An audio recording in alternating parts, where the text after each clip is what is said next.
नमस्कार, स्वागत है आपका भीम न्यूज़ इंडिया में। आप देख रहे हैं भीम न्यूज़ इंडिया। मैं हूं आपका दोस्त विनय कुमार सिंगर। आज कोटा में संविधान बचाओ तिरंगा यात्रा में राजस्थान कांग्रेस की महिला प्रदेश अध्यक्ष श्रीमती सारिका सिंह ने सर्किट हाउस में पत्रकारों से वार्ता की।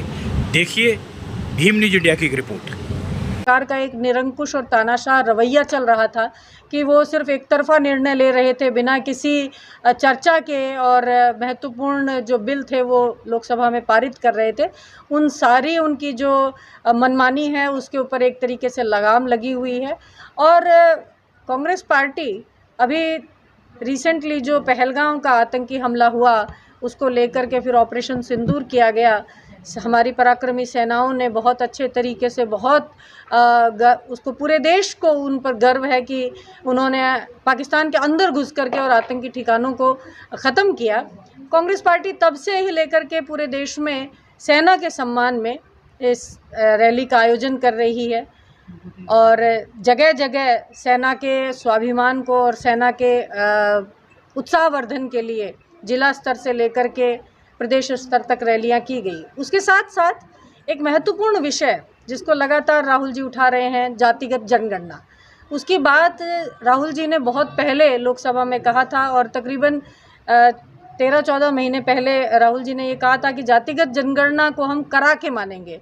और देखिए आपकी लगातार जो विपक्ष का दबाव था, लगातार जो सड़कों पर कांग्रेस पार्टी थी, आज उसी का नतीजा है कि सरकार को ये बात माननी पड़ी। और जातिगत जनगणना जो राहुल जी का और कांग्रेस पार्टी का हमेशा से स्टैंड रहा है कि जिसकी जितनी भागीदारी उसकी उतनी हिस्सेदारी होनी चाहिए। आप देखें कि लगातार अगर हम बात करते हैं तो जितने भी हिंदुस्तान के अंदर जो सरकारी नौकरियां हैं, जो प्राइवेट नौकरियां हैं, उन पे 90% की जो नहीं की जाएगी कि कौन से लोग कितने हैं इस देश के अंदर, उनके आधार पर, और जो संविधान के अंदर 50% के आरक्षण की सीमा जो तय की गई है उसको भी कांग्रेस पार्टी उसको सीमा को ख़त्म करने के पूरे पक्ष में है, क्योंकि जिसकी जितनी भागीदारी है उसको उतनी हिस्सेदारी मिलनी चाहिए। तभी सही मायने में सामाजिक न्याय की जो परिकल्पना है, जो गांधी जी ने सपना देखा था, जो कांग्रेस पार्टी का सपना है, वो सामाजिक न्याय की परिकल्पना उसी सूरत में पूरी हो सकती है। फिर उसके साथ में तीसरा जो एक महत्वपूर्ण और मुद्दा है कि पिछले लोकसभा चुनाव में हमने देखा कि इन्होंने नारा दिया अब की बार 400 पार, और इनके बहुत ही जिम्मेदार पदों पर बैठे लोगों ने ये कहा कि इस बार हम 400 पार आप हमें करिए और हम संविधान को बदल डालेंगे।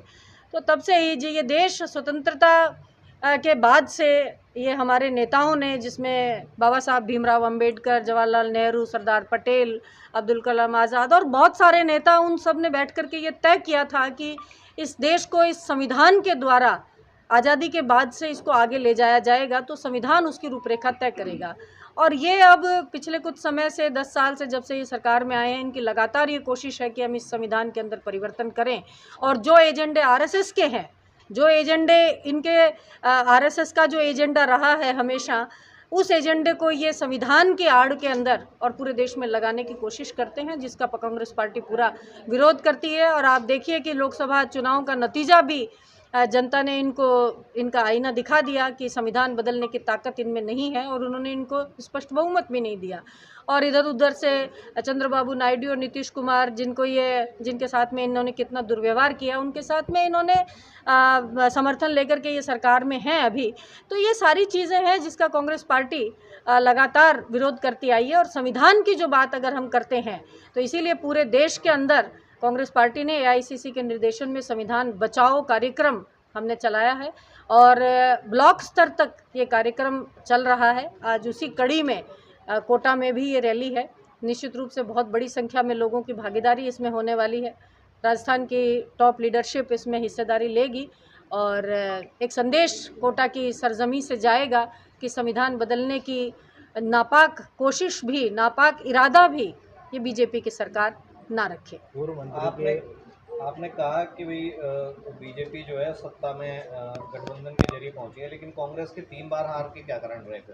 आप क्यों नहीं सीटें ला पा रहे? देखिए, राजनीति के अंदर सबसे बड़ी बात तो मैं ये कहूँगी कि जो प्रोपेगेंडा पॉलिटिक्स के पिछले 14 साल से राजनीति के अंदर जो धर्म की राजनीति, धर्म का अफीम खिला करके ये जो लोगों को भ्रमित करने का और जस्ट चुनाव से पहले जो ध्रुवीकरण करने का काम जो बीजेपी की पार्टी और आरएसएस का एजेंडा चलता है, निश्चित रूप से वो सत्ता हथियाने में इनके लिए उसके चलते ही ये कामयाब होते हैं। कांग्रेस पार्टी का कभी भी ये एजेंडा नहीं रहा है कि निहित स्वार्थ के लिए या सिर्फ सत्ता को हथियाने के लिए इस देश को किसी भी गंभीर स्थिति के अंदर धकेला जाए, क्योंकि आप ये मान के चलिए कि जब संविधान इस देश को सेक्युलर मानता है तो फिर एक धर्म को या किसी एक जाति वर्ग विशेष को दबा करके और दूसरे का एजेंडा चला करके इस देश को नहीं चलाया जा सकता। ये लंबे समय से, अगर आप महाराष्ट्र की बात करते हैं, आप मणिपुर की बात करते हैं, गोवा की बात करते हैं, मध्य प्रदेश की बात करते हैं और राजस्थान की भी अगर हम बात करते हैं, तो चुनी हुई सरकारों को साम दाम दंड भेद से गिरा करके और अपने पॉलिटिकल एजेंडे को सेट करना, ये इनका एक इतिहास रहा है। कांग्रेस पार्टी इस तरीके की किसी एक्टिविटीज़ में पार्टिसिपेट नहीं करती।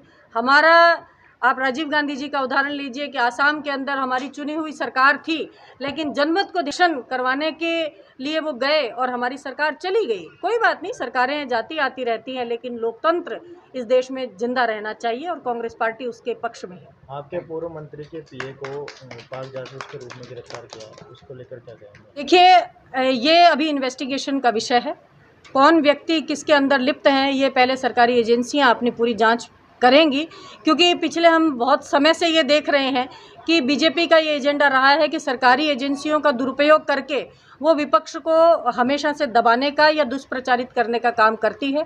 आप ईडी को ले लीजिए, आप इनकम टैक्स को ले लीजिए और तमाम जो सरकारी एजेंसियां हैं उनका कितना दुरुपयोग पिछले 14 साल में, 11 साल में, जब से ये बीजेपी की सरकार सत्ता में आई है तब से आपको देखने का मिलेगा। जो ईडी की जो रिपोर्टिंग है वो उसके डिसाइडिंग केसेस है, उनकी जो रेट है वो 1% उनके केसेस डिसाइड होते हैं। आप देखिए कि इतने 100 में से 99 केस फर्जी तरीके से बीजेपी, कांग्रेस के नेता हो चाहे विपक्ष के नेता हो, उनको डराने के लिए, उनको धमकाने के लिए ये लोग करते हैं। और यही चीज़ इसमें है, तो सरकारी एजेंसियां इसमें अपने इन्वेस्टिगेशन कर रही हैं। देखने दीजिए, सच्चाई सामने आएगी, उसके बाद में क्या निर्णय पार्टी लेती है वो लेगी। बिना अनुमति के वो 8 बार पाकिस्तान गए हैं, ये सब बातें सामने आ रही है। ये इन्वेस्टिगेशन का विषय है, चलने दीजिए। अगर किसी ने गलती की है, किसी ने कोई भी गलत हरकत की है, तो हमें कांग्रेस पार्टी का सरकार और प्रशासन में पूरा विश्वास है। जो भी सजा होगी वो उनको मिलेगी और मिलनी चाहिए। आपको लगता है कि ये गलत फंसाया जा रहा है? देख, मैं आपको बता रही हूँ, जो इतिहास बताता है, जो अभी तक की कार्रवाइयाँ बताती हैं, वो मैं बता रही हूँ कि बीजेपी हमेशा ही विपक्ष में बैठे लोगों को दबाने के लिए सरकारी एजेंसियों का हर संभव दुरुपयोग करती है। इसलिए ये कह देना, क्योंकि इन्वेस्टिगेशन जारी है, हमारा पूरा प्रशासन के अंदर, सरकारी एजेंसियों के अंदर कांग्रेस पार्टी का पूरा विश्वास है। हमें विश्वास है कि वो तटस्थ रह कर के अपनी जांच करेंगे और जांच के बाद। आप देख रहे थे भीम न्यूज इंडिया, देश का सबसे विश्वसनीय चैनल। हमारे चैनल को YouTube पर सब्सक्राइब कीजिए, लाइक कीजिए, शेयर कीजिए। आने वाले नोटिफिकेशन के लिए बेल आइकन का बटन दबाना ना भूलें। भीम न्यूज इंडिया के फेसबुक पेज को भी आप फॉलो कर सकते हैं। न्यूज़ अपडेट के लिए बने रहिए हमारे साथ, देखते रहिए आपका अपना चैनल भीम न्यूज़ इंडिया। आपका बहुत बहुत धन्यवाद।